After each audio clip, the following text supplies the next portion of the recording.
Good morning children. So in this session we are going to discuss about some important things. First one, limitation of Bohr's atomic model, followed by progress of atomic models.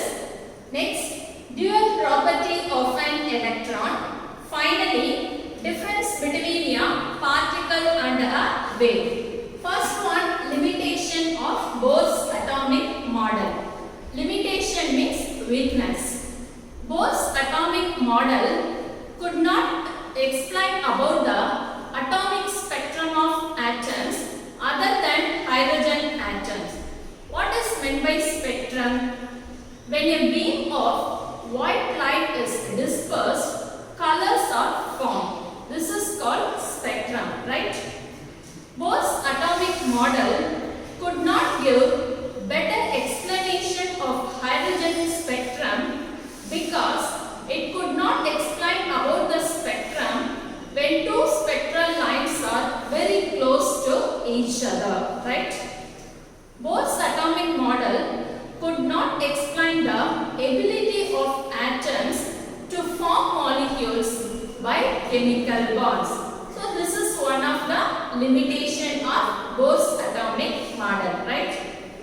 While the angular momentum of the revolving electron is equal to nh by 2 pi. nh by 2 pi. So this has not been explained by Bohr's atomic model. Okay. Next, Bohr interrelate quantum theory of radiation and classical law of physics without any theoretical explanation.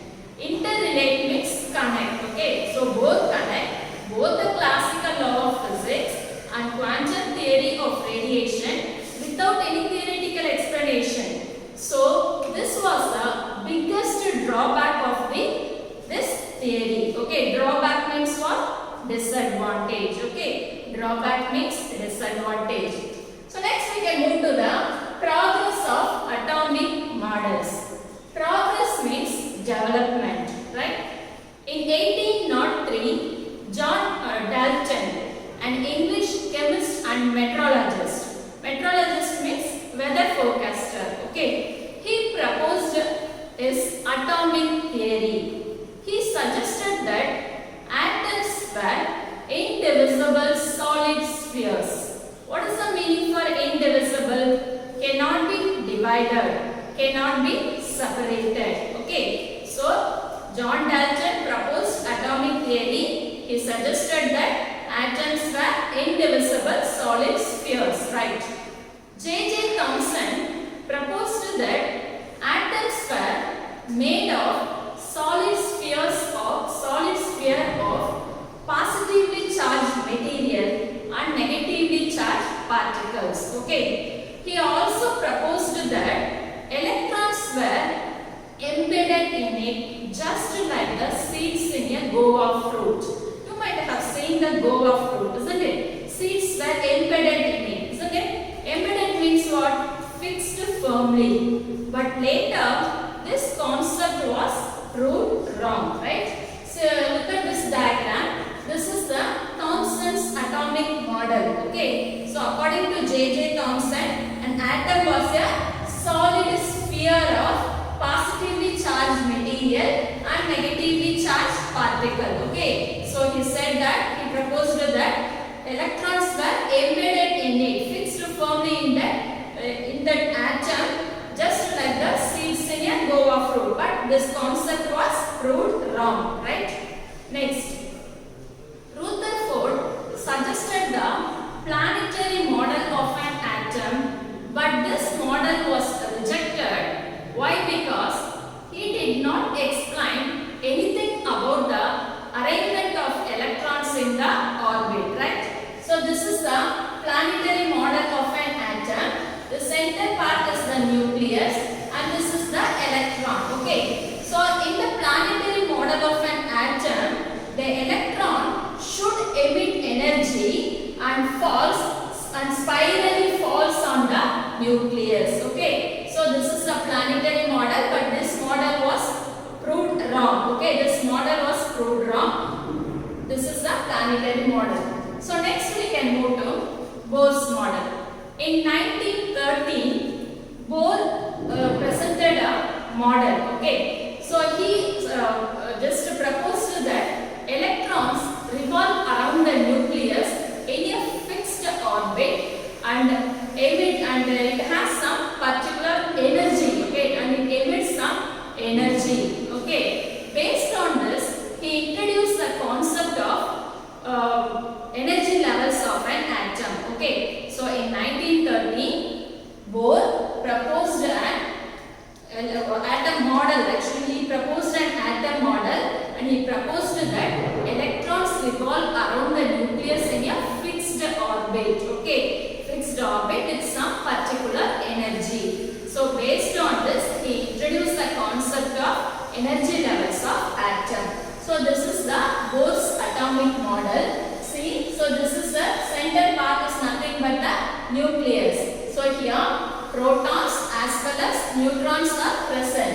So this is electrons. Okay, according to him, electrons revolve around the nucleus in a fixed orbit and it has some particular energy. Okay, so next in 1916, Sommerfeld actually he proposed an elliptical orbits. Okay, instead of this Bohr's model, he introduced the elliptical orbits for electron path. Okay, elliptical orbits means it is nothing but a oval shaped path. So look at this diagram. This is the oval shaped path, isn't it? So Sommerfeld's elliptical orbit model. This is the Sommerfeld elliptical orbit model, right? The concept of quantum numbers were introduced to distinguish the different orbitals based on their size, shape and orientation in space. What is the meaning for orientation? Orientation means position. Okay, by using different quantum numbers such as principal quantum number, azimuthal quantum number, magnetic quantum number and spin quantum number, right? Based on the study of this quantum numbers, various rules are put forward for filling the electrons in different orbits. Okay, so based on this, they used some principles like AFBA principle, Pauli exclusion principle and Hund's rule, right? So you will learn about this principal quantum number, azimuthal quantum number, magnetic quantum number, spin quantum number, AFBA principle, Pauli exclusion principle and Hund's rule in detail in the next coming classes. Okay, you will learn about these things in the next coming classes in detail, right? Okay. In 1921, Bohr and Bury, they presented a systematic plan for the arrangement of electrons in an atom in the orbit, particular orbit. Okay, based on this, the nature of electron is studied, right children? So these are the things about the progress of atomic models. Next we can move to the dual property of an electron. Dual property of an electron. Dual means two. Okay. In 1924, an English physicist, Louis D. Broglie, he suggested that if light has electron, then it behaves as a both wave as well as particle. Okay. According to him, like photons, other material particles such as protons, electrons, an atom, molecule, a piece of chalk, a piece of stone, iron ball, everything it possesses both matter, both wave character as well as particle character, right? Now we are going to discuss about the difference between a particle and a wave. Okay, what are the differences between particle and a wave? So in chemistry, a particle, it mentions the minute portion of matter.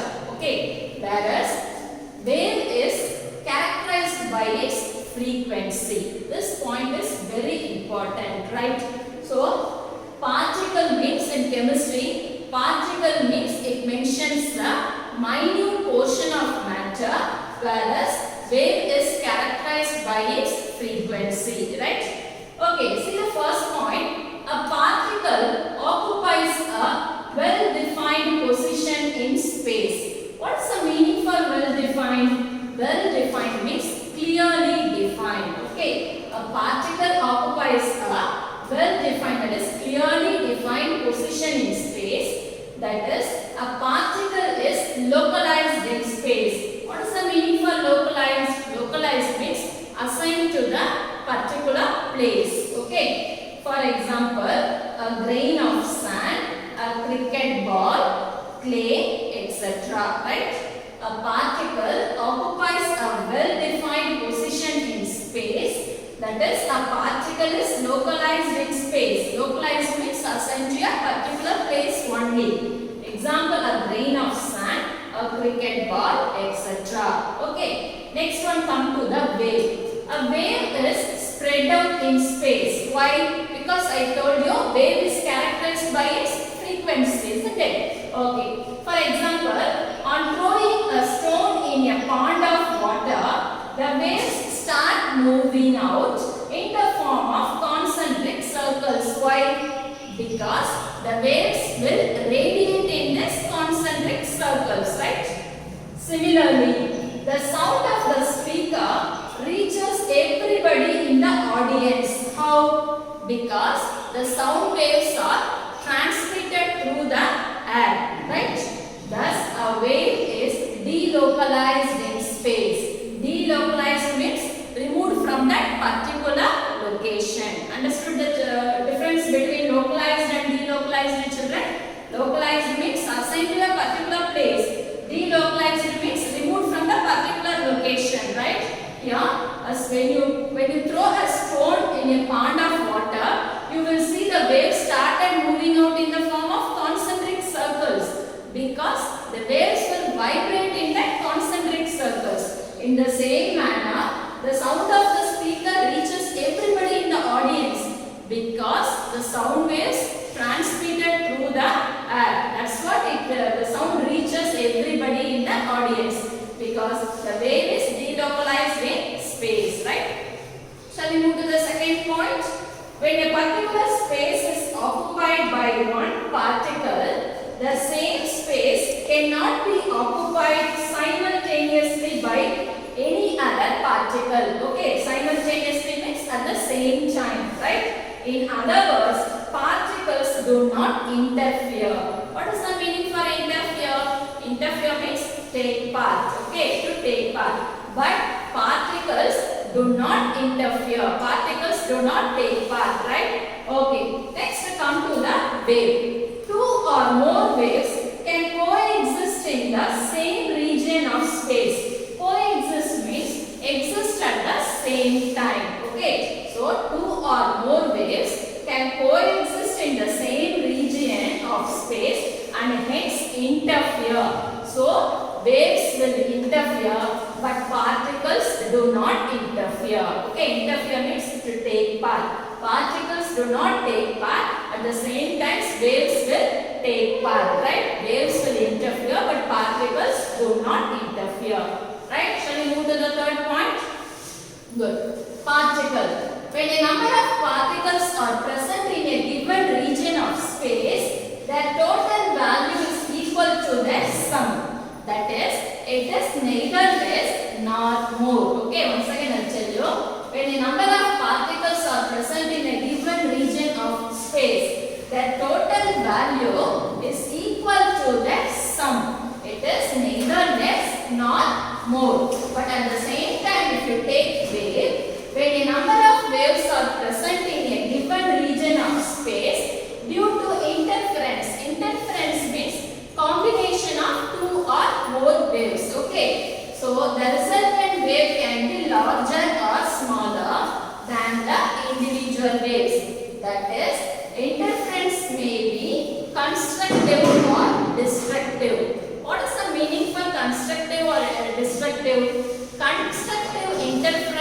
occurs when photon waves, okay, photon waves interact in phase. So constructive interference occurs when photon waves are interact in phase, whereas destructive interference occurs when photon waves are completely out of phase. That's the difference between constructive interference and destructive interference.